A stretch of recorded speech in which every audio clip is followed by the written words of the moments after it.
नमस्कार दोस्तों, मैं अंकुर उपाध्याय स्वागत करता हूं आप सभी का आपके अपने YouTube channel share market analysis में। दोस्तों, वैसे तो वीकेंड छुट्टी है, संडे है, लेकिन कुछ कंपनीज अपने नंबर पेश कर रही हैं।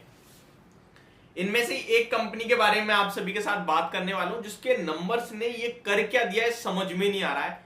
पूरी तरीके से खत्म, फिनिश, इतने खराब नंबर कंपनी ने पेश करे हैं। हालांकि टैक्स का भी एक एडजस्टमेंट है, बट ऑपरेटिंग लेवल पे भी प्रॉफिट खत्म हो गया है और ये समझ से बाहर है बिल्कुल चीज। ऐसा हुआ क्या है और क्यों हुआ है और क्या है ये सारी चीजें। स्टार्ट करते हैं, शेयर करता हूं मैं आप सभी के साथ कि नंबर कैसे आए हैं और कौन से स्टॉक के बारे में आप सभी के साथ बात करने वाला हूं। स्टॉक का नाम है MCX, मल्टी कमोडिटी एक्सचेंज।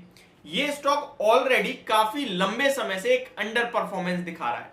ये ऐसा स्टॉक है जो कि राकेश झुनझुनवाला जी ने भी अपनी पोर्टफोलियो का हिस्सा बना के रखा एक लंबे समय के लिए, लेकिन इसने नहीं दिया रिवॉर्ड। इसने उन्हें भी नुकसान नहीं दिया या फिर वहीं का वहीं पड़ा रहा। इस कंपनी का चार्ट पैटर्न भी उठाएंगे ना आप, तो आपको देखने को मिलेगा 2013-14 में भी इसका भाव वही था, 17-18 में भी वही था, 20 में भी वही था और 21 में एक बार, 22 में एक बार आपके लिए 2000 चला गया और तुरंत नीचे आ गया। ये बीच बीच में उछाल दे देता है लेकिन फिर नीचे आ जाता है। अब इस कंपनी के नंबर आए, उससे पहले मैं जरा आपको इसके कारोबार और इस कंपनी के बारे में थोड़ा सा बता दूं।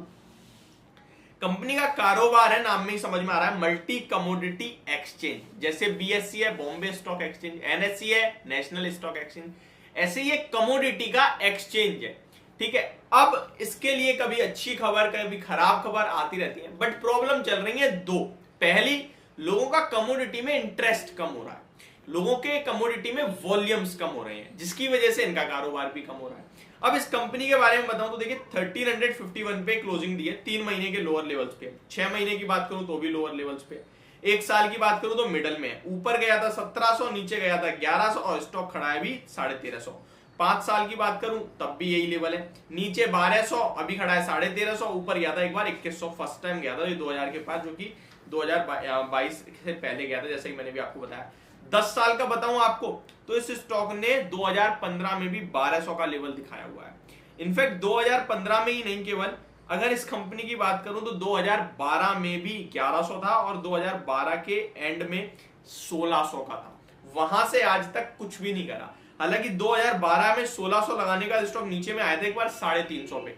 जिसने वहां हिम्मत करी है उसने अगले ही साल पैसा बना लिया, लेकिन ये करता क्या है, यूं यूं यूं यूं, और ये 2 महीने 3 महीने में कंसोलिडेशन नहीं है, ये 10 साल का लेवल है स्टॉक का, तो पैसा ही नहीं बना के दे रहा है ये शेयर। अब सवाल उठते हैं दो, क्या बेच ही देगा इस एक्सचेंज पे भरोसा ना करके, BSE उठा ले? चलिए नंबर बता देता हूं पहले आपको, उसके बाद बात करेंगे। कंपनी का कंसोलिडेटेड नेट प्रॉफिट 5.5 करोड़ का आया है। कितना? 5.5 करोड़, 5.5 करोड़ पे। कितने से घटकर? 36.5 करोड़ से घटकर 5.5 करोड़। यानी साल दर साल लास्ट ईयर कंपनी का जो प्रॉफिट था ना, वो आपका 36, 35, 36, 35 करोड़ का था और अभी केवल 5.5 करोड़ का रह गया है। क्वार्टर ऑन क्वार्टर भी देखोगे तो 38 करोड़ से प्रॉफिट घटकर 5.5, यानी कि ये मतलब क्या हुआ है समझ में नहीं आया।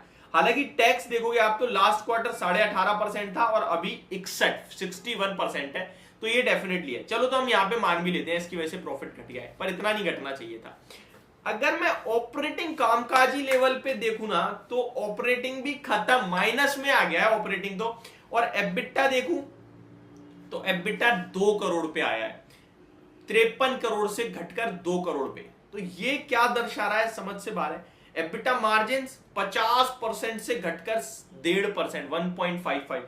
बड़ा कैंडिडेट लग रहा है मुझे कल गिरावट का, और कुछ अलग होके ऊपर चला जाए तो कह नहीं सकते, बट क्रैश जिसे कहते हैं ना, क्रैश, वो लग रहा है ये बहुत बड़ा वाला, भयंकर वाला क्रैश।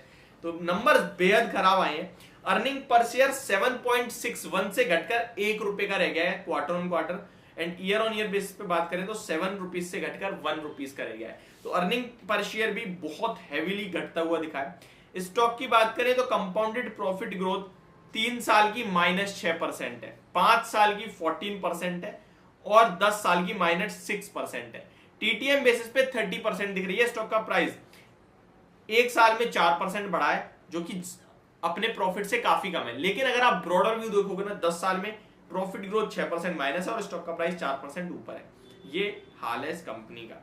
तो बहुत ही खराब नंबर, मतलब दिमाग ही खराब हो गया। डीआई इसके पास बहुत बड़ा स्टेक है, 52% ओन करते हैं। एफआई 27%, पब्लिक के पास 20% है। तो ये थोड़ा सा अच्छा दिखता है कि भाई स्टेक तो चलो सब पे मिला हुआ है।